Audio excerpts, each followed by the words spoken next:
आप देखना शुरू कर चुके हैं अपना विंध्य प्रेजेंट्स विंध्य की कचहरी। विंध्य की कचहरी स्पॉन्सर बाय साक्षी शिक्षण संस्थान बढ़ौरा, पावर्ड बाय प्रथम टेस्ट ट्यूब बेबी सीधी, को पावर्ड बाय हम लोग फैमिली शॉप, गांधी चौक सीधी, राधिका आर्ट प्रिंटिंग प्रेस एवं फ्लेक्स, मध्यांचल बैंक के सामने सीधी। नमस्कार, अभिनंदन, प्रणाम। आप सभी का विंध्य की कचहरी में बहुत बहुत अभिनंदन है। और आज जैसा हमारी लगातार परंपरा रही है, सामाजिक मुद्दों पर, सामाजिक परंपराओं पर बात करने के लिए आप सभी के बीच हम मुखातिब होते हैं। आज उसी परंपरा पर हमारे बीच सीधी विधानसभा के ऐसे व्यक्तित्व, ऐसे युवा जो कई युवाओं के मार्गदर्शक हैं, आप तमाम लोगों की चाहत पर आज विंध्य की कचहरी पर आमंत्रित हैं। आप सबकी जोरदार तालियों के साथ पूर्व जन भागीदारी समिति के अध्यक्ष गुरुदत्त सर शुक्ला।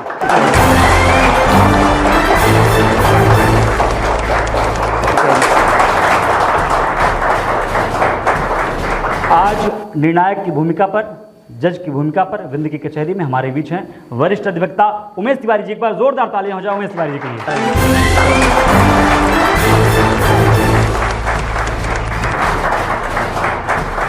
विंध्य की कचहरी की कार्यवाही शुरू हो से पहले आज के निर्णायक, आज के जज माननीय उमेश तिवारी से हम अनुरोध करेंगे कि आज की कार्यवाही शुरू की इजाजत दी जाए। बहुत बहुत धन्यवाद। विंध्य की कचहरी की अग्रिम कार्यवाही शुरू हो उससे पहले आज के हमारे विशेष मेहमान गुरुदत्त शरण शुक्ल मालिक भैया के राजनीतिक करियर पर एक नजर। 16 जनवरी 1988 को जन्मे गुरुदत्त शरण शुक्ला का राजनैतिक सफर अपने पिता के पदचिन्हों से ही प्रारंभ हुआ।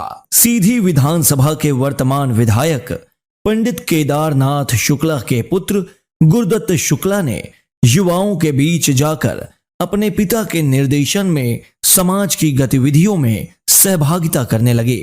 छात्र जीवन से ही राजनीति में सक्रिय रहे। विद्यार्थी परिषद के विभाग संयोजक भी रहे। गुरुदत्त शुक्ला को संजय गांधी कॉलेज में जन भागीदारी समिति का अध्यक्ष नियुक्त किया गया। इसके अलावा युवा मोर्चा जिला महामंत्री भी रहे, लेकिन विधायक पिता के कार्यों में प्रमुखता से सहभागिता सुनिश्चित कर रहे थे। विगत 2 वर्षों से कई बार विवादों में फंसे विधायक केदारनाथ शुक्ल के साथ इनके पुत्र गुरुदत्त शरण पर भी उंगलियां उठी व विरोध का सामना भी करना पड़ा। अर्धनग्न तस्वीर मामले में इन पर प्रशासनिक षड्यंत्र का आरोप भी लगा। हाल ही में टिकट वितरण में वर्तमान विधायक का नाम काटने की तमाम गतिविधियों और राजनीतिक आरोपों पर गुरुदत्त शरण शुक्ला मलिक विंध्य की कचहरी में अपनी पैरवी खुद करेंगे। विंध्य की कचहरी की कार्यवाही यहीं से शुरू करते हैं। एक बार मैं चाहूंगा तालियों से अभिनंदन करें हमारे विशेष मेहमान गुरुदत्त शरण शुक्ला मालिक भैया। और सीधे सीधे मैं सामाजिक मुद्दों पर बात करने का प्रयास करता हूं, आपसे सीधे बात करता हूं। एक आरोप जो आया है आप पर, कई जगह अभी आपको संगठन में, भारतीय जनता पार्टी के संगठन में पद नहीं मिले हैं, लेकिन एक आरोप लगा है कि कई शिला पट्टिकाओं पर आपका नाम है। उस पर क्या टिप्पणी करेंगे आप? शिला पट्टिका पर जहाँ भी नाम जिन लोगों ने भी लिखे होंगे वो अपनी स्वेच्छा से लिखे होंगे और उन ग्राम पंचायतों के सरपंच वगैरह ने लिखवाए होंगे, तो ये उनकी व्यक्तिगत इच्छाएं हैं। इसमें व्यक्तिगत कोई गाइडलाइन नहीं है? नहीं, कोई गाइडलाइन नहीं है। कोई ऐसा नहीं है कि चूँकि माननीय विधायक जी रहते हैं, जनपद अध्यक्ष जी रहते हैं और किसी आपको कोई ये थोड़ी कहता है कि आप किसको बुलाइए। आपकी इच्छा है, आप जिसको चाहेंगे उसको बुलाएंगे। वो बुलाते हैं, वो सम्मान देते हैं लोग, उनकी इच्छाएं हैं। बिल्कुल। तो एक आरोप और जो आया है संगठन पर, भारतीय जनता पार्टी पर, क्योंकि भारतीय जनता पार्टी का आप नेतृत्व करते हैं, आप वर्तमान पर माननीय विधायक केदारनाथ शुक्ल जी के पुत्र हैं, नेतृत्व के रूप में आप जाने जाते हैं, युवाओं के मार्गदर्शक हैं। तब एक आरोप लगता है माननीय विधायक जी पर और भारतीय जनता पार्टी पर वर्तमान की, आप नगर पालिका सीधी में 90% जो टिकट वितरण हुआ था, बंटवारा हुआ था, उसमें आपकी भागीदारी थी। नहीं, मेरी भागीदारी कैसी हो सकती है? मैं तो उस कोर कमेटी का मेंबर नहीं था। कोर कमेटी के जो मेंबर रहे होंगे उनकी भागीदारी हो सकती है। हाँ, कहीं अगर मेरी सलाह की ज़रूरत हुई होगी किसी को तो मैंने दिया होगा, अध्यक्ष जी से कहा होगा, विधायक जी से कहा होगा, या कि पार्टी के और पदाधिकारियों से। तो अपने सामान्य कार्यकर्ता होने के नाते मैं भी सलाह दे सकता हूँ, आप भी सलाह दे सकते हैं, ये लोग जो बैठे वो भी सलाह दे सकते हैं। तो सलाह कोई भी कार्यकर्ता दे सकता है। हाँ, उसका चयन की जो समिति है वो समिति निर्णय करती है। उसके बाद भी भारतीय जनता पार्टी नगर पालिका पर पराजित हुई काफ़ी ज़्यादा हद तक, उसके पीछे क्या कारण है? उसके पीछे बहुत सारे कारण हैं। पार्टी ने उसमें समीक्षा की होगी, पार्टी नेतृत्व ने उसको देखा होगा, और पार्टी के जो जिम्मेदार व्यक्ति हैं वो उस बात पर आपको जानकारी देंगे कि क्या क्या दिक्कतें रहीं, क्या बात रही, क्यों ऐसा परिणाम आया। नगर पालिका के चुनाव में हमारे पार्षद कम थे, लेकिन उसके बाद भी हमको अध्यक्ष में जो वोट मिले, तो ये तो समीक्षा का विषय है। पार्टी ने समीक्षा की होगी, जो भी वरिष्ठ पदाधिकारी हैं, जो वरिष्ठ लोग हैं। आप समीक्षा की बात कर रहे हैं, वर्तमान स्थिति की बात करें, क्योंकि राजनीति से आप कई दशकों से हैं, एक लंबे समय से राजनीति पर हैं। और माननीय विधायक जी कई दशक बीत चुके हैं, लगभग 4 से 5 दशक राजनीति पर हैं, 4 पंचवर्षीय विधायक हैं, और आप लगातार राजनीति देख रहे हैं उनके नेतृत्व पर। तब सवाल ये बनता है कि वर्तमान में हाल ही में टिकट वितरण हुआ, टिकट माननीय जी का कटा, जबकि वर्तमान विधायक हैं। ऐसी परिस्थिति में आप राजनीति को किस स्तर से देखते हैं? अब आज की राजनीति जो है टिकट वितरण की तो समझ ही में नहीं आ रही किसी को। जो राजनीति अभी हुई, जो टिकट बंटवारा हुआ, वो आप आम जनता से भी पूछ लीजिए, किसी की समझ में नहीं आ रहा है, सबके समझ से परे है। किसी को समझ में नहीं आ रहा है कि आखिर विधायक जी की गलती क्या है। हमने विकास के मामले में, हमने स्वाभिमान के मामले में, हमने सुरक्षा के मामले में कभी कोई कोताही नहीं बरती। और आप हमसे नहीं, सीधी विधानसभा क्षेत्र की आम जनता से जाके पूछिए कि उनको इस बात की तकलीफ है कि सीधी में टिकट बदला गया। अब आप कह रहे हैं कि कमियां कहाँ हुई, कोताही कहाँ हुई, तो उसमें भी एक सवाल है कि लगभग 2 साल से लगातार विवादित रहे हैं वर्तमान विधायक, किन्हीं कारणों से, कई अलग अलग मसलों से। पिछले साल की अगर बात करें तो अर्धनग्न युवा, जिनमें से कुछ पत्रकार और कुछ लोग, कुछ कलाकार सम्मिलित थे। वर्तमान में लगातार 2-3 ऐसी घटनाएं हुई, जैसे दशमत पुल या मूत्रकांड कह सकते हैं। उसके बाद विधायक जी के मंच पर एक आदिवासी की मृत्यु, और हाल ही में अभी एक आदिवासी छात्रावास पर। तो इन घटनाओं को किस परिप्रेक्ष्य पर आप देखते हैं? देखिए, किसी दूसरे के अपराध को हम विधायक जी के ऊपर ठिकरा नहीं फोड़ना चाहिए। बिल्कुल। आप जो बात कर रहे हैं अर्धनग्न फोटो की जी, उसके लिए हम सब लोगों ने निंदा की थी कि ऐसी घटना नहीं होनी चाहिए, ऐसी फोटो नहीं वायरल होनी चाहिए। हाँ, जहाँ तक पत्रकार की बात है तो जनसंपर्क विभाग सीधी ने लिख के दिया है कि किसी भी प्रकार के पत्रकार हैं वो इस बात की सूचना उनके पास नहीं है। तो हम तो इसी बात को मानेंगे ना कि जनसंपर्क विभाग ही तो फाइनल करेगा कि आप पत्रकार हैं कि नहीं हैं, आप रजिस्टर्ड हैं कि नहीं हैं। फिर जिनको आप पत्रकार कहते हैं, अभी वो पत्रकारिता की पढ़ाई कर रहे हैं। अभी आपके यहाँ कुछ दिन पहले आए थे, उन्होंने खुद बताया कि मैं पढ़ाई कर रहा हूँ पत्रकारिता की। तो माननीय जज साहब बैठे हैं, वो वकालत पढ़ने के पहले थोड़ी वकालत करने गए होंगे। LLB किया होगा, डिग्री ली होगी, रजिस्ट्रेशन कराया होगा, तब उसके बाद न्यायालय में गए होंगे। उसके पहले नहीं, वो खुद बता के गया कि मैं अभी पत्रकारिता पढ़ रहा हूँ। तो उस समय पत्रकार कहाँ थे? वो तो आंदोलनकारी थे। माननीय मुख्यमंत्री जी के विरुद्ध वो नारे लगा रहे थे, मुर्दाबाद के। माननीय विधायक जी के विरुद्ध नारे लगा रहे थे। उसमें पुलिस ने शांति भंग में जो कार्रवाई करना चाहिए की है, और जो फोटो वायरल हुई वो निंदनीय थी, पहली बात। दूसरी बात, जिस मूत्रकांड की आप बात कर रहे हैं वो 2020 का मामला है।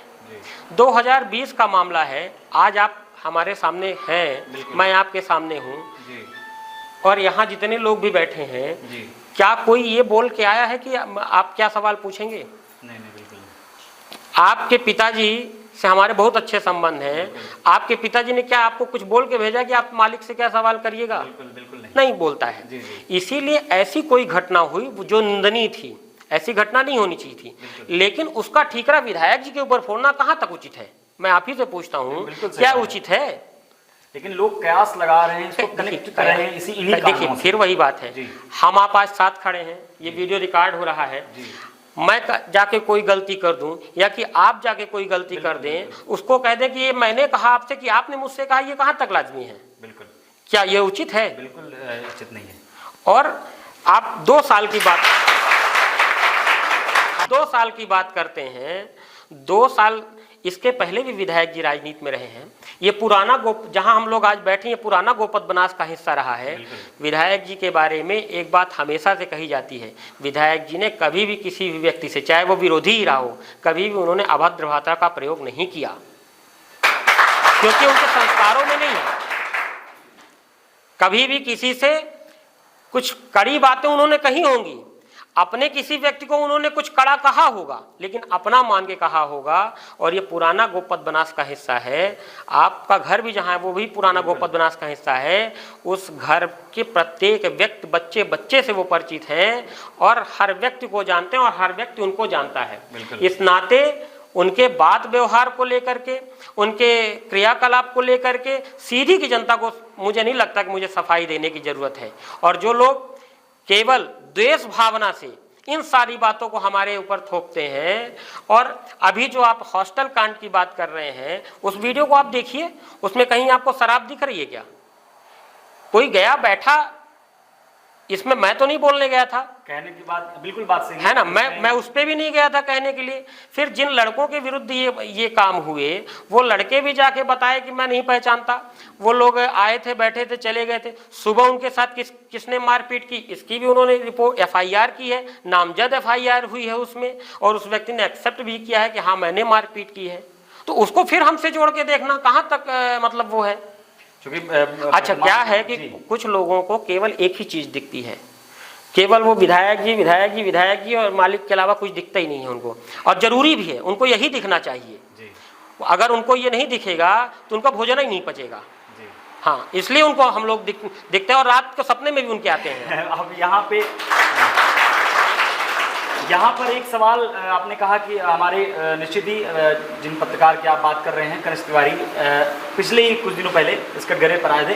उन्होंने सीधा सीधा आरोप लगाया है कि अगर साइबर की छानबीन की जाए और कॉल कनेक्ट किया जाए, उस टाइम की पूरी लिस्ट देखी जाए, तो विधायक जी और विधायक जी के परिवार वहाँ थाने के आसपास उनका लोकेशन मिलेगा।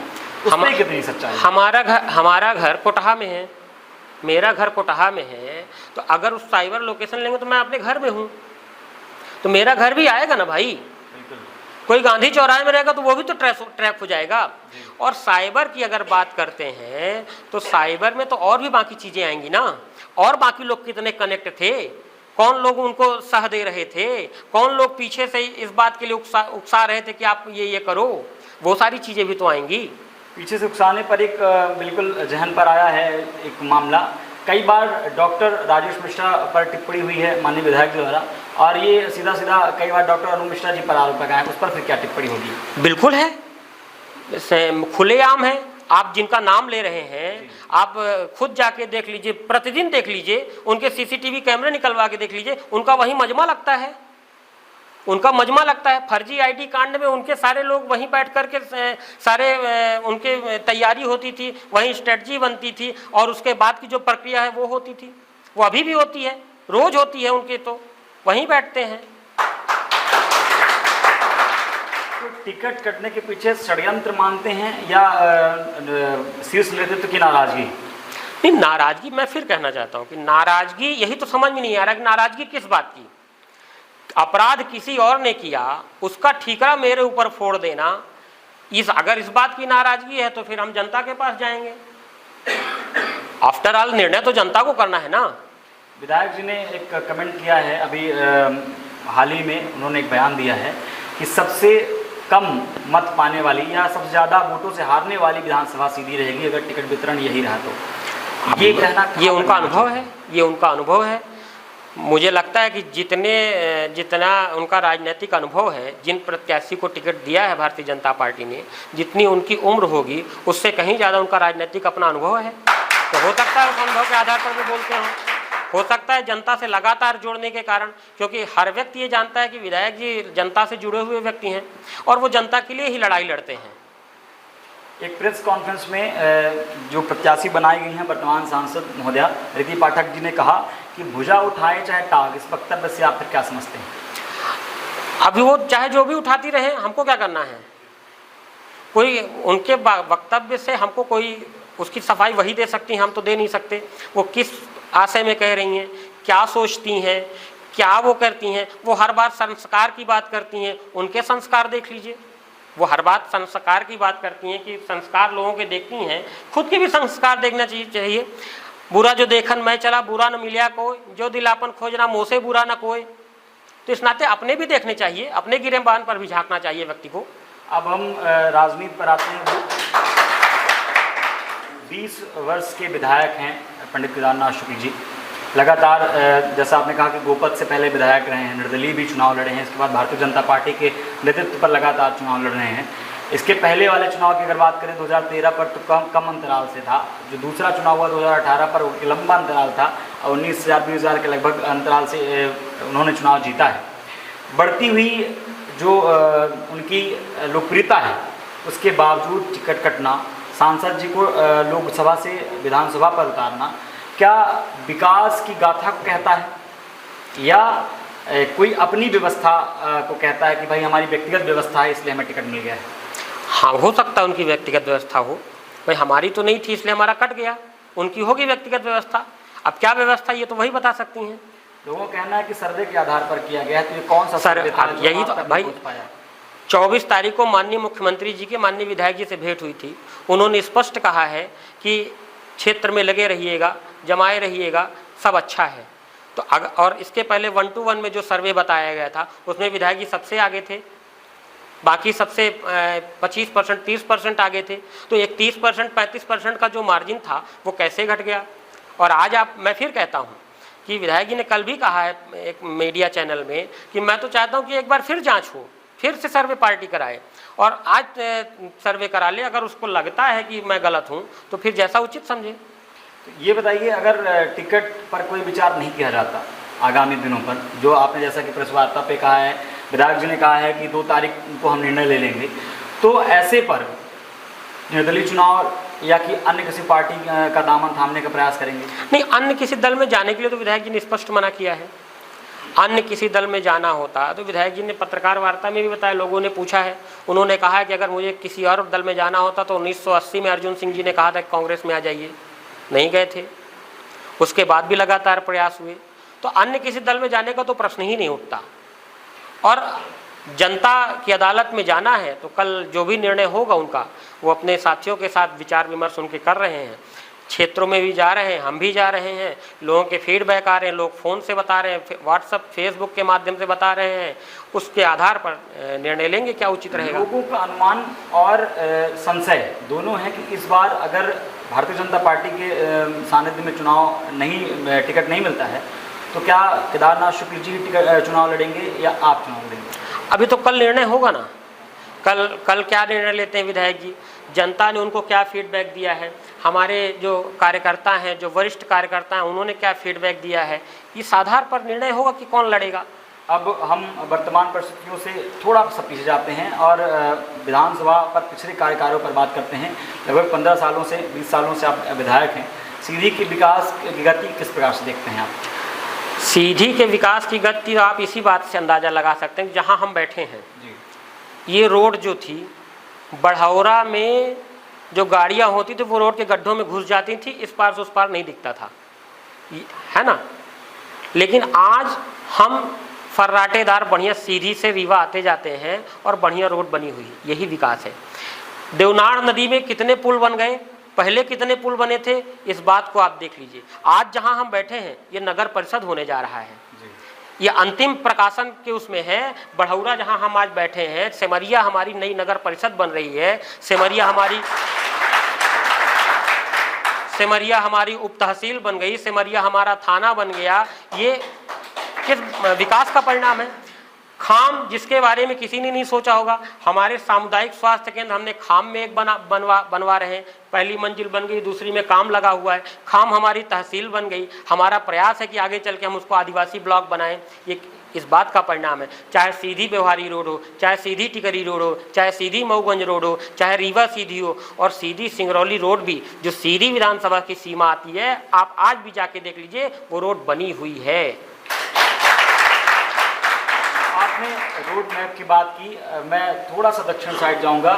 मड़वास रोड जो लगातार दुर्घटना का केंद्र बना हुआ है और ब्रह्म बाबा तक अपनी विधानसभा आती है, उसको चौड़ीकरण करने के विचार नहीं किए गए अभी तक? नहीं किया गया है।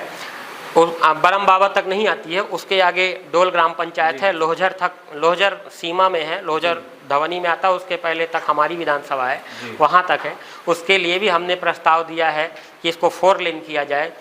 सीधी टिकरी रोड, सीधी व्यवहारी रोड, सीधी मऊगंज रोड, इन सभी रास्तों को 4 लेन करने के लिए माननीय विधायक जी का प्रस्ताव पेंडिंग है और जब जैसी व्यवस्था होती उस और दिशा में काम होते। अब बात करेंगे, ये वर्तमान पर योजना चल रही है, चूँकि अभी वर्तमान विधायक हैं और योजना चल रही है लाडली बहना योजना। आप इसको सर्वे के कारण योजना लाया गया है या कि निश्चित ही बहनों की चिंता है? नहीं, चिंता है ना, बहनों की चिंता क्यों नहीं थी? बहनों की चिंता बिल्कुल थी, बहनों के को आवश्यकता थी, इसलिए माननीय मुख्यमंत्री जी लेके आए हैं इसको। और माननीय मुख्यमंत्री जी ने तो कल के अखबारों में कह दिया है, दैनिक भास्कर में छपा है कि जाति पात को छोड़कर, पार्टी लाइन को छोड़कर जो आपका साथ दे आप उसका साथ दीजिए। ये मुख्यमंत्री जी का बयान है, कल के दैनिक भास्कर में है। इस पर थोड़ी सी टिप्पणी मैं करना चाहूँगा। इसको व्यक्तिगत विधायक जी ने और आपने भी पोस्ट किया है। हाँ। तो ये इस व्यक्तिगत टैगलाइन को अपने जो भी आपके मतदाता हैं, जो भी आपके प्रशंसक हैं या कि जो भी आपको पसंद करते हैं, उनके लिए व्यक्तिगत मैसेज है कि पार्टी को छोड़िए, जाति पात की छोड़िए और जो नहीं साथ दे रहे हैं नहीं, उन्होंने ये नहीं, उसका मतलब सिर्फ ये है कि अगर कहीं कुछ दिक्कत है तो जो आपके साथ है आप उसके साथ खड़े रहिए। और जो अन्याय हुआ है हमारे साथ, विधायक जी से कल एक पत्रकार महोदय ने पूछा कि आप कहते हैं कि मेरे साथ ही अन्याय हुआ और आप इतने वरिष्ठ विधायक हैं कि आप आगे चल के क्या कार्यकर्ताओं को मैसेज देंगे? विधायक जी ने एक ही बात कही है कि आज मेरे साथ अन्याय हुआ है, अगर मैं अपने अन्याय के विरुद्ध नहीं लड़ सकता तो मैं किसी कार्यकर्ता को कैसे कहूंगा कि अपने प्रति हुए अन्याय के विरुद्ध लड़ो? तो अन्याय के विरुद्ध आवाज उठाना ही जन नेता का काम होता है और इसके लिए विधायक जी छात्र जीवन से जाने जाते हैं। बिल्कुल, उनकी राजनीति छात्र जीवन से चल रही है। लेकिन एक सवाल और यहाँ पर उठता है, 4 बार के विधायक हैं और सत्ता केंद्र पर भी राज्य पर भी अपनी है, उसके बावजूद भी मंत्री पद से उपेक्षित किया गया। यही तो बात है कि हमारी किस योग्यता में क्या कमी है कि हमको मंत्री पद नहीं दिया गया, विधायक जी को मंत्री नहीं बनाया गया। ऐसी कौन सी योग्यता में कमी है जिसमें विधानसभा अध्यक्ष नहीं बनाया गया? और बाकी लोगों को जिनको किया गया उनकी योग्यता में क्या ज़्यादा है? क्योंकि ये बात तो आप लोग ही निष्कर्ष निकाल सकते हैं कि किसकी कैसी योग्यता है। बिल्कुल, और इस नाते ये सवाल पूरे विधानसभा पर सबके जहन पर है कि आखिर ऐसी क्या परिस्थिति है जो मंत्री पद नहीं दिया गया इतने वरिष्ठता के बाद भी। ये जवाब हम जरूर आपसे जानना चाहेंगे। हो सकता है सच बोलने के कारण ना मिला हो, क्योंकि विधायक जी सच बोलने के लिए जाने जाते हैं। ऐसा कौन सा सच था जो शीर्ष हर समय वो सच ही बोलते हैं। आप जिनको कहते हैं वो विवादों में रहते हैं, आपने कहा ना कि वो विवादों में है, विवादों में इसी कारण है। अगर सच बोलना बगावत है तो समझो मैं बागी हूं। क्या बात। अब मैं एक और व्यक्तिगत टिप्पणी करना चाहूँगा। लोगों का आरोप ये भी आया है कि जो रेशियो गिरा है विधायक जी का, वो आपने जब नेतृत्व शुरू की, विधायक जी के आगे आपने काम करना शुरू किया या अपने नेतृत्व में पूरा काम देखना शुरू किया, आपके देख रेख में काम शुरू हुआ, तो ये रेशियो आया है या शायद उसका परिणाम है कि टिकट कटा? इस पर क्या टिप्पणी होगी? ये किसी व्यक्तिगत व्यक्ति द्वारा भेजा गया है? नहीं, ठीक बात है, ठीक बात है। मेरी उम्र 35 साल है जी, और यहाँ बैठे बहुत सारे लोग मुझे बचपन से जानते हैं। बहुत सारे ऐसे लोग हैं जिनकी गोद में मैं खेला हूँ, क्योंकि ये पुराना गोपद बनास का हिस्सा है। आप किसी भी व्यक्ति से पूछिए, मैंने आज तक अपने जीवन में किसी से अभद्र भाषा का प्रयोग किया हो, मैंने किसी के भी घर घुसने का प्रयास किया हो, मैंने किसी भी बहन बेटी के साथ अभद्रता करने का प्रयास किया हो, मैंने किसी अधिकारी कर्मचारी के साथ अभद्रता करने का प्रयास किया हो, मैंने कभी किसी से ऐसी भाषा का प्रयोग किया हो जो सार्वजनिक तौर पर नहीं बोली जा सकती, ऐसा कोई कहने वाला हो तो आप बताइए। मुझे नहीं लगता। ये लोगों की व्यक्तिगत जलन है जो काम करने वाले व्यक्ति को रोकना चाहते हैं। लोगों के मन में जो डर है उस डर को वो दूसरा रूप देना चाहते हैं, जिसको आप समझ रहे हैं। और वो डर उनका लाजमी है और वो डर उनका जायज़ है, इसलिए वो इस तरह के सवाल कर रहे हैं और इस तरह के मिथ्या आरोप लगा रहे हैं। बाकी आप किसी से भी पूछिए, अगर मैंने कभी किसी के साथ अभद्रता, ऐसे शब्दों का प्रयोग जो सामाजिक रूप से ना रहा हो, किसी से भी पूछ लीजिए, कोई भी अगर कहे तो आजीवन राजनीति छोड़ने के लिए मैं तैयार हूँ। अब ब्राह्मणत्व की बात करते हैं। पंडित केदारनाथ शुक्ल जी वर्तमान विधायक, लगातार ब्राह्मण वोटर्स को का भी कलेक्शन, एक अच्छा कलेक्शन होता है ब्राह्मण वोटर्स पर। ऐसे में मूत्रकांड पर प्रवेश शुक्ला, उस पर क्या टिप्पणी होगी? घर गिरा, कितना वाजिब था घर गिरना, और उसके सम्मुख नहीं आए विधायक जी, क्यों ऐसा? नहीं, सम्मुख आने की कोई बात ही नहीं थी। विधायक जी ने जब उस समय पत्रकारों ने पूछा कि आपके प्रतिनिधि हैं, तो उन्होंने कहा नहीं है, नहीं है हमारे प्रतिनिधि। बोले आप होना, मैं एक बता रहा हूँ ना, प्रतिनिधि हैं, नहीं है, पहचानते हैं विधानसभा क्षेत्र के, इसलिए पहचानते हैं। जो उन्होंने गलती की उसकी उनको सजा मिलना चाहिए, वो मिल रही है। हाँ, घर गिरना उचित नहीं था क्योंकि वो घर उनका नहीं था। जो नियम है, अगर नियम के तहत माननीय जज साहब बैठे हैं, अगर किसी भी ऐसे अपराधी के विरुद्ध जिसने अतिक्रमण किया हो, जिसने शासकीय जमीन में घर बनाया हो, अगर आप इन सारे नियमों को देखते हैं तो वह उचित नहीं लगता है, क्योंकि उस घर में और भी लोग रहते हैं। और घर गिरना, किसी का भी घर नहीं गिरना चाहिए, क्योंकि अपराध तो कोई एक व्यक्ति करता है, पूरा परिवार तो नहीं करता। तो पूरे परिवार को सजा देना उचित नहीं होता है, चाहे वह कोई भी हो। पूर्व में एक आदिवासी का भी घर गिरा था, एक छोटा बिलखता हुआ बच्चे का वीडियो वायरल हुआ था, जो ये कह रहा था कि मेरे घर गिर रहा है, तो उस पर भी टिप्पणी नहीं। मैं फिर कह रहा हूँ कि घर किसी का नहीं गिरना चाहिए। जैसा आपने कहा ना कि वो बच्चा रो रहा था, उसी तरह से हर व्यक्ति के पास एक समस्या होती है कि अपराध कोई एक व्यक्ति करता है, लेकिन बाकी परिवार तो नहीं करता ना। विधायक जी ने नेतृत्व तो नहीं किया कि घर ना गिरे, उसका विरोध भी नहीं किया। नहीं, विधायक जी से जो हो सकता था वो सब उन्होंने किया। उन्होंने दसमत के लिए जो हो सकता था किया, उन्होंने उनके लिए जो हो सकता था किया। हमारी आम जनता के प्रति जो जिम्मेदारी है, हम उसको निभाने में कभी भी पीछे नहीं रहते हैं।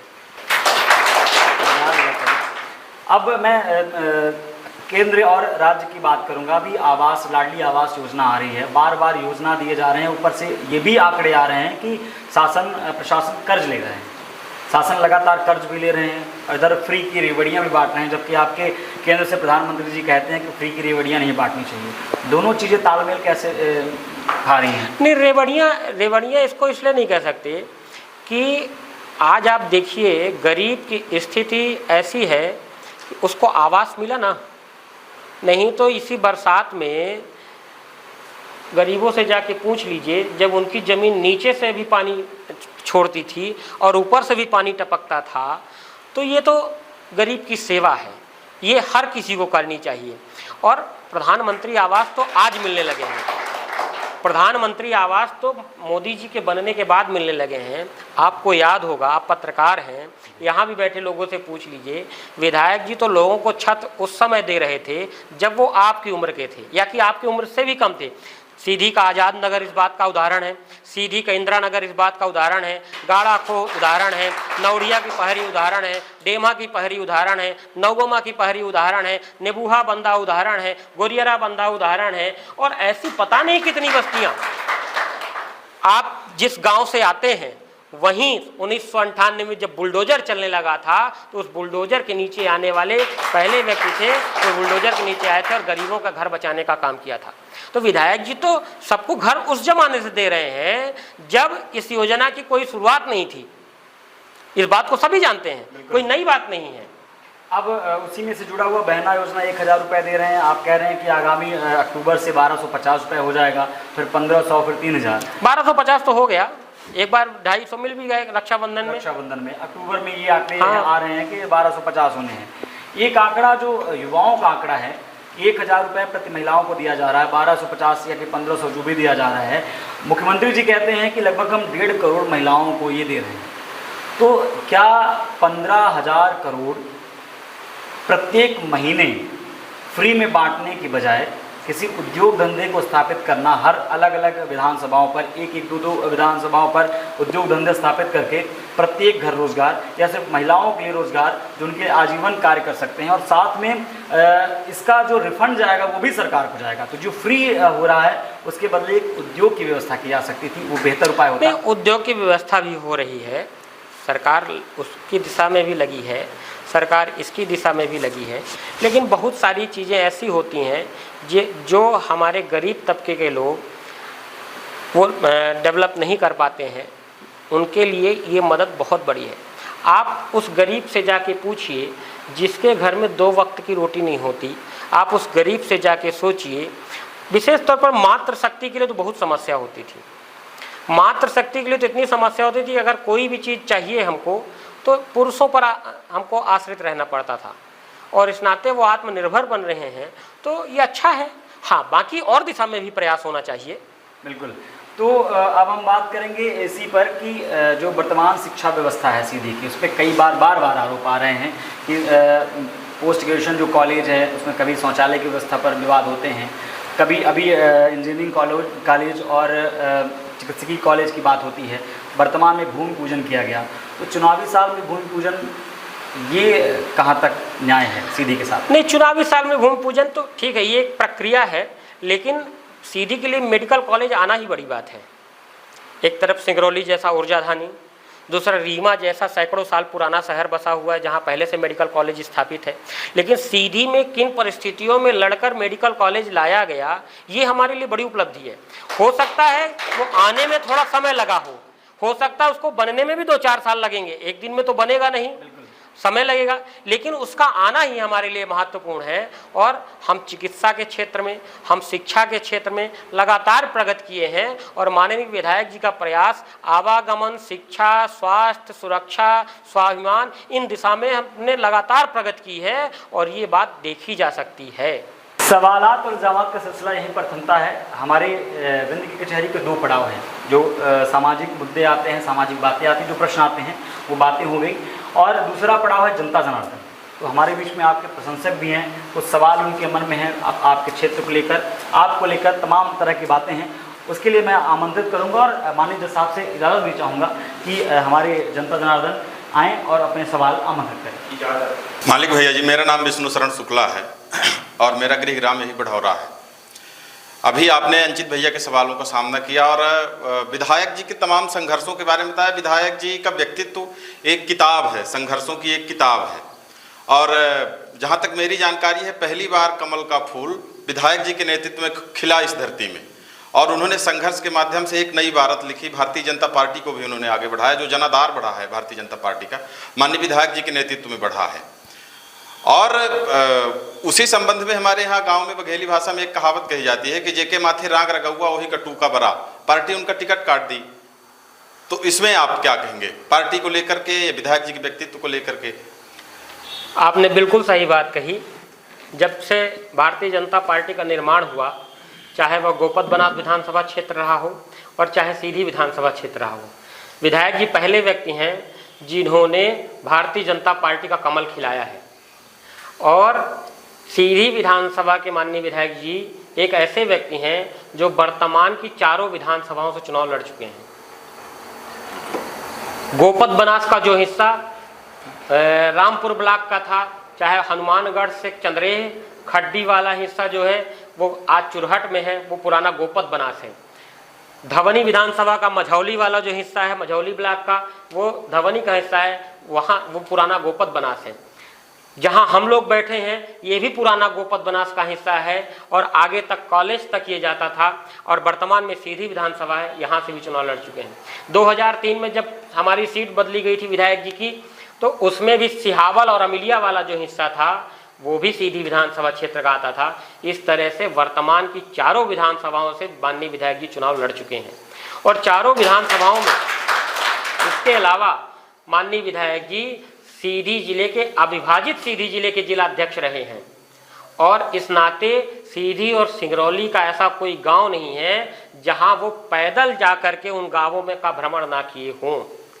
और इतनी सेवा करने के बाद भी उस जमाने में जब लोग जमानत के लिए लड़ते थे, आप लोगों को याद होगा जब 98 में विधायक यहाँ से चुनाव जीते थे, उसके बाद जो 2003 का चुनाव हुआ था उसमें गोपद बनास के प्रत्याशी की कितनी लंबी हार हुई थी, और सीधी विधानसभा में विधायक जी चुनाव लड़े थे, जहां जमानत बचाने के लिए पार्टी लड़ती थी, वहां केवल 3000 के लगभग वोटों से विधायक चुनाव हारे थे। इन संघर्षों के बावजूद ऐसा निर्णय आना, ये हम सब के लिए, आम जनता के लिए भी चिंतनीय विषय है और हमारे लिए तो है ही कि ऐसा हो क्यों रहा है।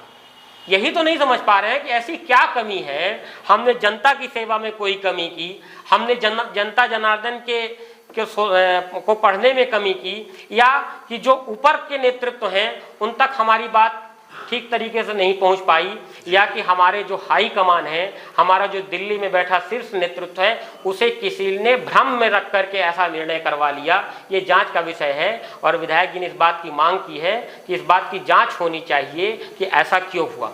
क्योंकि तो इतनी बड़ी पार्टी है, इतने प्रतिभावान, इतने प्रज्ञावान नेता हैं, जो कभी संभव नहीं था 2 सीटों की पार्टी, जो पार्लियामेंट में 2 सीट थी, पूरे देश में लगभग भगवा परचम लहराया उन्होंने, तो वो कैसे भ्रमित हो सकते हैं? अब यही तो जांच का विषय है ना, ये तो जांच का विषय है। भ्रमित करके टिकट लिया जा सकता है उनको, क्यों नहीं? अब आप खुद बता रहे हैं कि विधायक जी पत्थर में दूब उगाने का काम किए हैं सीधी में। बिल्कुल बिल्कुल, है ना, आप खुद बोल रहे हैं। हाँ, नहीं, ये तो सच्चाई है। अगर आप ये बोल रहे हैं, सीधी की जनता ये बोल रही है, कल से मैं क्षेत्र भ्रमण में हूँ, कोई ऐसा व्यक्ति नहीं मिला जिसने ये कहा हो कि आप घर बैठे रहिए, आप कोई काम मत करिए, जो पार्टी ने निर्णय ले लिया उसको सही मानिए।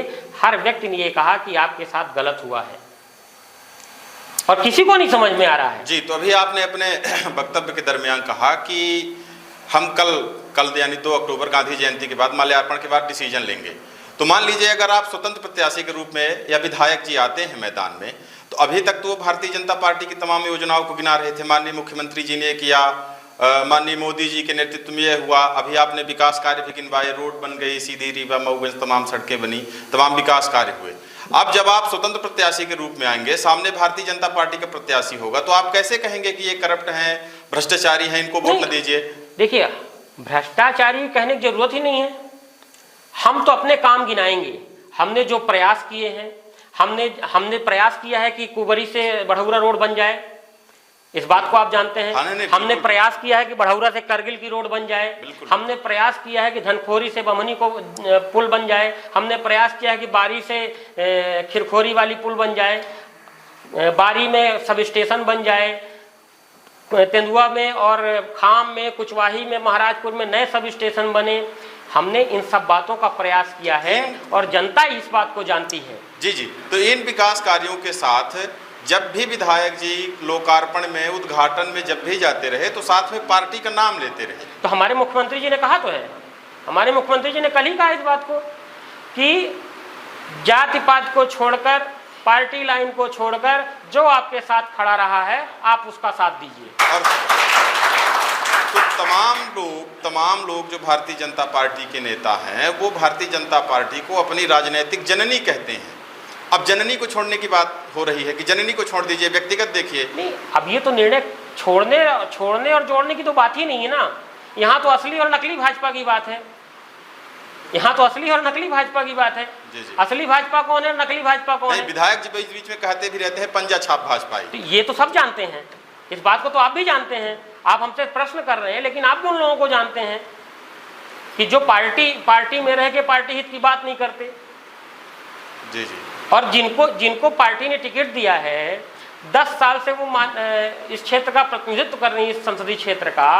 आप उनसे पूछिए बढ़ौरा कितनी बार आए हैं, बढ़ौरा के पूरब टोला और पश्चिम टोला में क्या अंतर है, कितने रास्ते हैं बढ़ौरा पश्चिम टोला पूरब टोला में, कितनी खोर उनको पता है क्या एक रास्ता? ये उनसे पूछने पर पता चलेगा। हाँ, ये पूछिए ना, मैं तो फिर कह रहा हूँ। और उन्होंने 2 काम अपनी प्रमुखता में लिए थे, सीधी सिंगरौली रोड और रेलवे लाइन। 10 साल में उनकी क्या स्थिति आप लोग देख रहे हैं। तो पार्टी के प्रति वफादारी जैसा कोई यहाँ पार्टी के प्रति वफादारी क्यों नहीं है?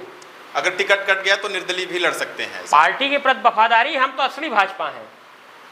तो फिर भाजपा के बैनर तले रहना चाहिए। लेकिन हम अगर कहीं अन्याय होता है अगर कहीं अन्याय होता है तो उस अन्याय का प्रतिकार भी करना चाहिए। अगर मैं अपने प्रति किसी अन्याय का प्रतिकार नहीं कर सकता तो आपके विरुद्ध कोई अन्याय होगा तो क्या प्रतिकार करेंगे? नहीं तो कार्यकर्ताओं की पीड़ा ये है कार्यकर्ताओं की, इसीलिए तो हमने कहा है ना, कार्यकर्ता ही निर्णय लेंगे, कार्यकर्ताओं से पूछकर ही निर्णय लिए जाएंगे। जी, तो कार्यकर्ताओं की पीड़ा ये है कि अभी तक हम हर जगह भाजपा को कहते आए हैं कि भाजपा को वोट दीजिए। अब क्या कहेंगे लोगों से कि भाजपा को छोड़ दीजिए? मैं फिर कह रहा हूं कि कार्यकर्ता ही इस बात का निर्णय लेंगे, कार्यकर्ता ही सुझाव देंगे, कार्यकर्ता ही आगे का रास्ता बताएंगे। अकेला मैं कुछ नहीं कर सकता, अकेले आप कुछ नहीं कर सकते, कार्यकर्ता ही प्रयास करेगा, क्योंकि कार्यकर्ता ने देखा है उस प्रयास को, कार्यकर्ता ने उस चिलचिलाती धूप को भी देखा है जब वो विधायक जी के साथ बढ़ौरा से सिमरिया पैदल जाते थे। कार्यकर्ता ने इस बात को भी देखा है कि जब बुलडोजर चल रहा था तो विधायक जी जेसीबी के नीचे थे। कार्यकर्ता ने इस बात को भी देखा है कि सिमरिया में लोग बैरियल गिरा देते थे, लोग नहीं पार हो पाते थे और विधायक जी ने बाईपास मंजूर कराया है। और कार्यकर्ता ने ये भी देखा है कि सिमरिया नगर परिषद होने जा रहा है, थाना होने जा रहा है, तहसील हो गया है, इन बातों को भी कार्यकर्ता देख रहा है। और इसीलिए विधायक जी ने कहा है कि हम कार्यकर्ताओं से सुझाव ले रहे हैं, तो हम कार्यकर्ताओं का मंतव्य ले रहे हैं और कार्यकर्ता जो कहेगा हम वो करेंगे। जी, तो जो आम मतदाता है वो एक निर्णय कैसे ले पाएगा? जो ये तो मतदाता को लेने दीजिए ना। जी, प्रश्न हमारा ये है कि भारतीय जनता पार्टी की प्रत्याशी जो आएंगी वो केंद्र से लेके, राज्य से लेके, संभाग से लेके जिला स्तरीय तक हर भारतीय जनता पार्टी के नेतृत्व का गिनाएंगी कि रोड भारतीय जनता पार्टी के कार्यकाल में बनी, ये बना, वो बना, वो बना, आप भी गिनवाएंगे उसको। तो मतदाता कैसे निर्णय लेके भाजपा का है कि आपका है लाडली बहन, भाजपा का है कि विधायक जी का है? ये सब जानती है, ये पब्लिक है, ये सब जानती है। ये किसी के, ये मेरे कहने और आपके कहने तो कुछ नहीं होने वाला, ये पब्लिक है, ये सब जानती है। नहीं तो लाडली बहन योजना है, आवास योजना है, तो ये भाजपा की है कि विधायक जी की? भाजपा की है कि विधायक जी की योजना? इसका एक ही जवाब है, ये पब्लिक है, सब जानती है। मेरा अंतिम प्रश्न ये है, किसी शायर का एक शेर है कि वफादारों पे शक करिए तो फिर अंजाम से डरिए, वफादारी का हर जज्बा बगावत छीन लेती है, मुनाफिक दोस्तों से लाख बेहतर खुले दुश्मन, गद्दारी नवाबों से हुकूमत छीन लेती है। तो पार्टी के प्रति वफादारी या गद्दारी, ये इन प्रश्नों पे आप कैसे टिक पाएंगे? निर्णय जनता को लेना है ना, तो जनता निर्णय लेगी। तो जनता, हमको जनता के, अगर हमारे कार्यकर्ता, हमारे साथी जो लगातार 1985 से लेकर आज तक साथ में चल रहे हैं, जिन्होंने हर उस कठिन परिस्थिति को देखा है, जिन्होंने हर उस रास्ते को देखा है कि जहां पत्थर में दूब उगाने की जरूरत पड़ती थी, आप यहां ऐसे लोग भी बैठे हैं जिनके दाढ़ी मूछ नहीं थी, तब से विधायक जी के साथ हैं और उन्होंने एक एक संघर्ष को देखा है और जनता को भी भांपते हैं। वो जैसा निर्णय लेंगे उस हिसाब से हम सब चलेंगे और ये पब्लिक है, सब जानती है। वो फीडबैक तो हम भी ले रहे हैं और ऑन कैमरा कोई नहीं बोलेगा, शायद मैं बोल रहा हूं कि आज का जो वर्तमान परिप्रेक्ष्य है, जो वर्तमान राजनीतिक संदर्भ है, उसमें आप आगे हैं, आपको किसी पार्टी के बैनर की आवश्यकता नहीं है। और जो आपके कार्यकर्ता है, जो आम जनता है, आम जन की तरफ से, आपके घर में कार्यक्रम था, वहाँ हम लोग गए हुए थे, तो वहाँ भी हम लोग देख रहे थे आम जनों की ये पीड़ा है। जो गरीब आदिवासी सुदूर अंचलों से आता था, अपने आप को सीधी शहर में सुरक्षित महसूस करता, ये एक सीधी जिले का बड़ा मुद्दा है, इसी पर विधायक जी चुनकर भी आए। तो वो तो है, जनता के बीच से आपका फीडबैक है, ये मैं ऑन कैमरा बोल रहा हूँ, किसी पार्टी या किसी उसके नहीं, आपको बैनर की आवश्यकता है नहीं।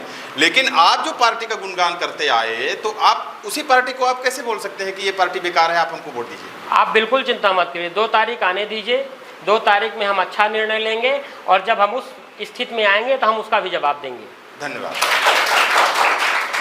हमारा एक सवाल ये था कि क्या भारतीय जनता पार्टी के पास सीधी विधानसभा में एक ऐसा नेता नहीं था कि जो बाहरी व्यक्ति को लाकर टिकट देना पड़ा सीधी विधानसभा में? क्या ऐसा एक नेता नहीं था कि जो कि सीधी विधानसभा से चुनाव लड़कर सीधी विधानसभा का नेतृत्व करके विधानसभा में पहुंच सके, हमारी आवाज़ बन सके? क्या ऐसा कोई नेता नहीं था कि भारतीय जनता पार्टी से यहाँ से चुनकर भोपाल में हमारी आवाज़ उठा सके?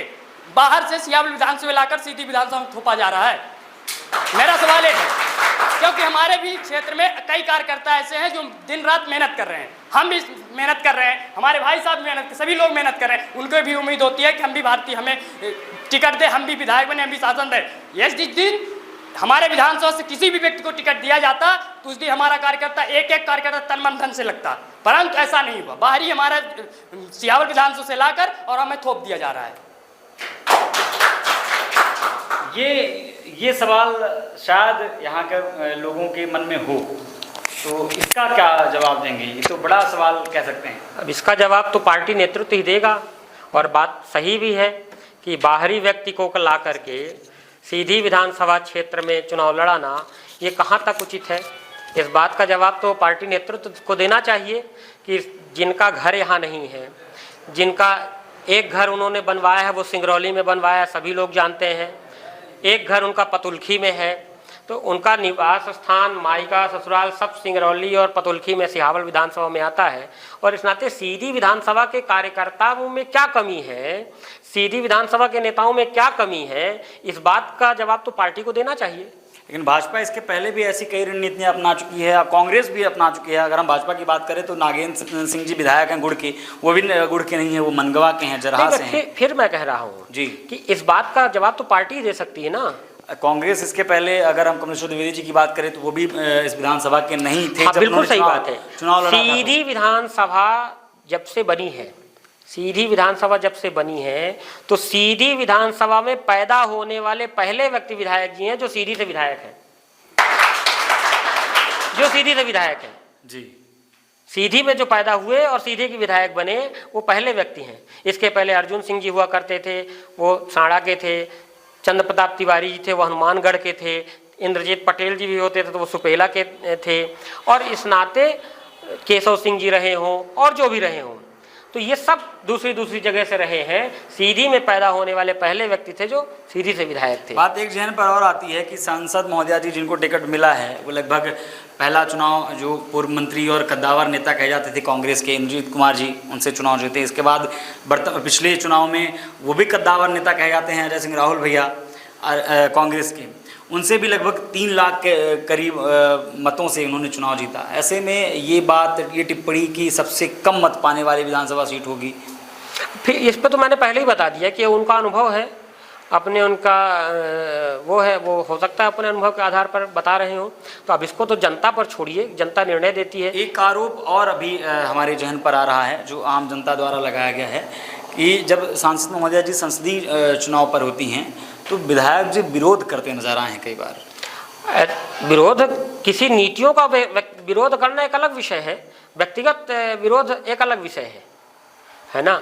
और अगर कोई बात रही होगी, अगर उधर से भी कोई आवाज आई होगी तो इधर से भी गई होगी, ऐसी वन वे प्रोसेस तो नहीं चलेगी। ऐसी कौन सी बात है जो आम जनता तक सब जानते हैं, पूरी जनता जानती है इस बात को। और इस बात पे तो कई बार बहस हो चुकी, आप लोगों के माध्यम से पूरी जनता इस बात को जानती है। आए दिन सांसद जी और विधायक जी के बीच कुछ न कुछ ऐसी कहा सुनी की बातें आती रहती हैं। जिंदा है तो जिंदा नजर आना जरूरी है। तो ऐसी कौन सी है जो कॉम्बिनेशन सांसद और विधायक जी के बीच जिंदा है तो जिंदा नजर आना जरूरी है। हम अपने कार्यकर्ताओं के लिए लड़ते हैं, हम अपनी जनता के लिए लड़ते हैं, और जनता और कार्यकर्ता के लिए लड़ने में हमको कभी भी किसी से भी लड़ने में कोई कोताही नहीं है, क्योंकि हम जनता के हैं। हमें जनता ने प्रतिनिधि बनाया है, और जनता ने अगर प्रतिनिधि बनाया है तो इसीलिए बनाया है कि अगर हमारे विरुद्ध कोई बात हो रही है तो आप उसके लिए लड़िए। 2 टिप्पणियां आई हैं टिकट वितरण के बाद। पहली बार की आशीर्वाद है, ये इनकी जो बातें आ रही हैं विधायक जी की वो उनके लिए आशीर्वाद हैं। दूसरी बात कि ये उनके संस्कार हैं जो बातें कह रहे हैं। संस्कार वाले दोनों बातें बता दिया ना, किस नज़र से आप बता तो दिया कि वो अपने बुरा जो देखन मैं चला बुरा न मिलिया कोई, जो दिलापन खोजना मुँह से बुरा न कोई। दूसरों के संस्कार देखने से पहले खुद के भी देखने चाहिए कि हमने इसके पहले क्या किया और आज क्या कर रहे हैं। ये तो फिर जनता जवाब देगी ना। इस संस्कार को देखने का काम जनता पर छोड़ दीजिए, जनता देगी जवाब। आज इस बिंद की कचहरी में मालिक भैया बैठे हैं। मेरा सवाल, चूँकि मैं ग्राम पंचायत निवासी हूँ और ग्राम पंचायतों में जब काम की गड़बड़ी देखता हूँ तो कई बार मैंने एक बार माननीय विधायक जी को भी आवेदन दिया था, और सोशल मीडिया में भी कई बार लिखता रहता हूँ पब्लिकली। कई जगह चर्चाएं चलती हैं, कुछ अपने भी बोल देते हैं कि जो भी गड़बड़ी होती है तो आरईएस के काम में माननीय विधायक जी का हाथ है। तो ये कितनी सत्यता है, इसका मैं आपसे पूछना चाहता हूँ। संजय भैया, आप पढ़े लिखे व्यक्ति हैं, और पढ़े लिखे व्यक्ति हैं इस नाते मेरा ये मानना है कि हम किसी काम को मंजूर करा सकते हैं। माननीय विधायक जी किसी काम की मंजूरी दिला सकते हैं, किसी काम के लिए पत्र लिख सकते हैं, लेकिन उसकी मॉनिटरिंग का काम निर्धारित एजेंसी का होता है। अब ऐसे तो आरईएस विभाग चुरहाट में भी काम करता है, सीधी में भी करता है, सिहावल में भी करता है, धवनी में भी करता है। तो अब उस सब की जिम्मेदारी मैं थोड़ी ले लूँगा, वो तो विभाग निर्धारित करेगा और उसके लिए तकनीकी व्यक्ति रखे गए हैं, सब इंजीनियर्स वो रखेंगे। इसके बाद भी कहीं कोई गड़बड़ी है तो ग्राम पंचायतें हैं, जनपद पंचायतें हैं, इन सबको इस विषय में देखना चाहिए। और जहाँ तक आपने बताया कि हमने विधायक जी को अवगत कराया है, तो उस बात का पत्र सीओ जिला पंचायत को हमने भेज दिया था। उसके बाद कार्यवाही क्या हुई इस बात का जरूर पता नहीं लगा पाया, लेकिन आप कहेंगे तो एक बार फिर सीओ साहब से बात करके आपको जवाब दिलवा देंगे। मालिक भाई, मेरा नाम पुष्पेंद्र शुक्ला है और मैं यही सीधी का स्थानीय निवासी हूँ। हमारे सीधी जिले का एक इतिहास रहा है कि 1998 के पहले यहाँ कांग्रेस की सरकार हुआ करती थी और कांग्रेस की तूती बोलती थी। हमारी बहनें महाविद्यालय में पढ़ाई करने नहीं जा पाती थी, स्कूल में नहीं जा पाती थी।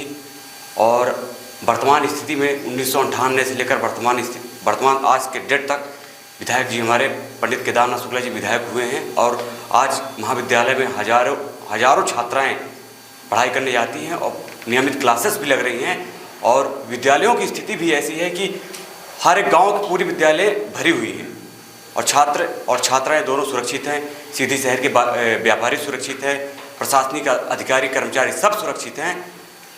तो जैसे पंडित जी हमारे विधायक जी का टिकट कटा, उसके एक दिन बाद ही मेरे को भी धमकी आई कि अभी मैं भोपाल में हूँ और भोपाल से लौटकर मैं तुझे बताता हूँ कि मैं कौन हूँ, औकात बता दूँगा। ये मेरे पास ये प्रूफ भी है। तो मेरा सवाल ये है कि क्या भारतीय जनता पार्टी क्या अब सुरक्षित रख पाएगी हम सभी को, सीधी की आवाम को?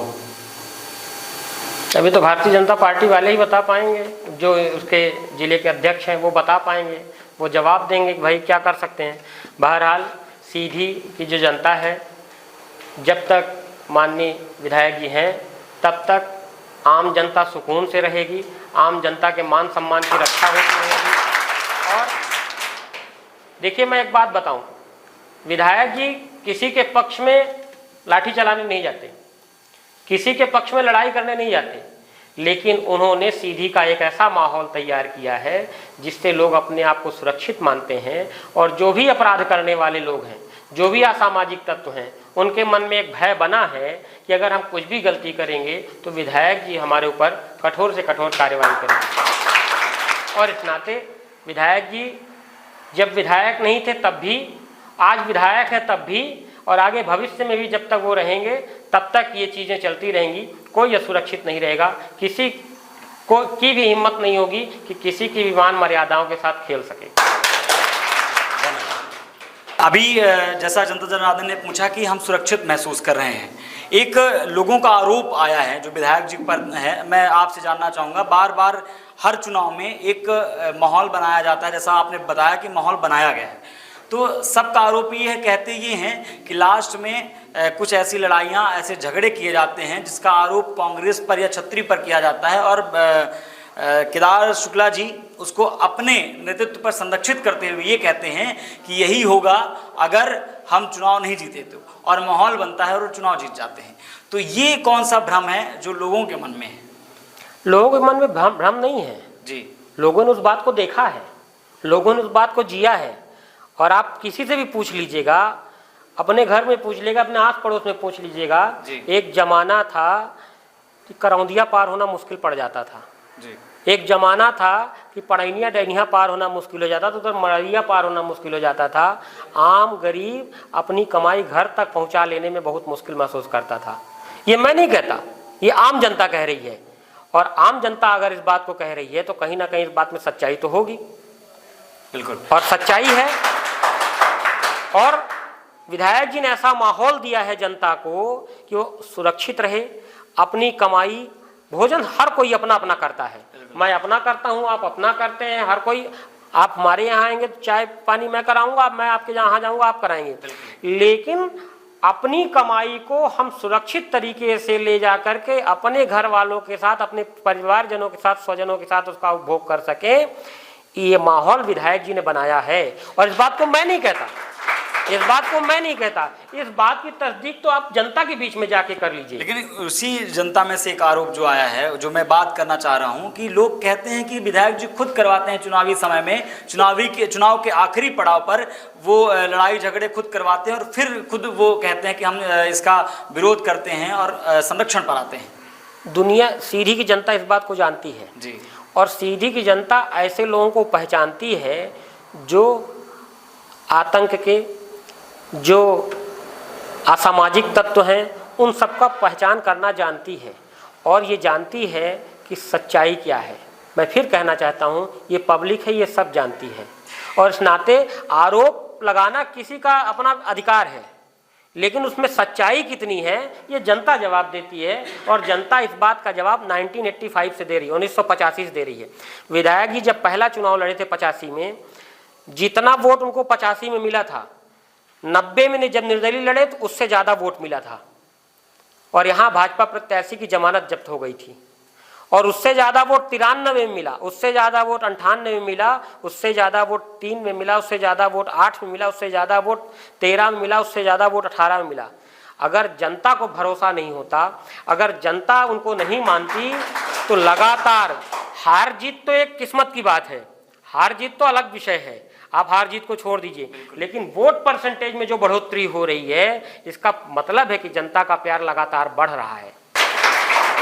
आखिरी एक मन में सवाल जो तात्कालिक हुआ है, जैसे ही टिकट वितरण हुआ, उधर पूर्व अध्यक्ष भारतीय जनता पार्टी राजेश मिश्रा जी ने तत्काल इस्तीफा दिया।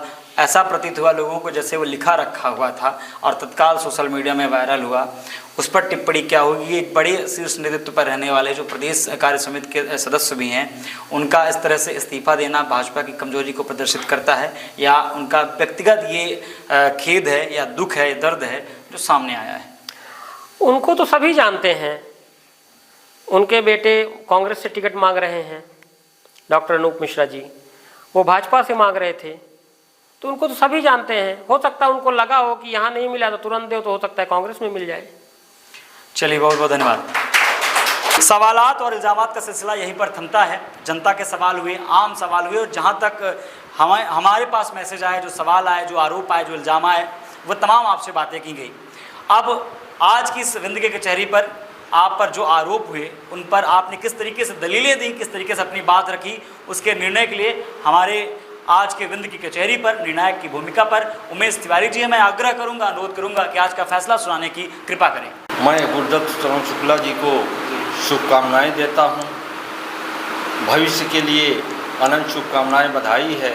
और इस अदालत में जो प्रश्न आए हैं उनका आपने बड़ी ही बखूबी व सटीकता के साथ जवाब दिए हैं, इसलिए आपको भरी अदालत में बाइज्जत बरी किए जाने की बहुत बहुत धन्यवाद माननीय जज साहब। आज का जिस तरीके से आज की दलीलें हुई और जिस तरीके से आरोप लगाए गए, निश्चित ही इस मंच से, विंद की कचहरी से बाइज्जत बरी हुए आदरणीय गुरुदत्त शरण शुक्ल मालिक भैया। और फिर किसी मुद्दे के साथ, सामाजिक मुद्दों के साथ, सामाजिक व्यक्तित्व के साथ, किसी राजनीतिक चेहरे के साथ आप सभी लोगों के बीच मुखातिब होंगे। तब तक के लिए नमस्कार, बहुत बहुत धन्यवाद, प्रणाम।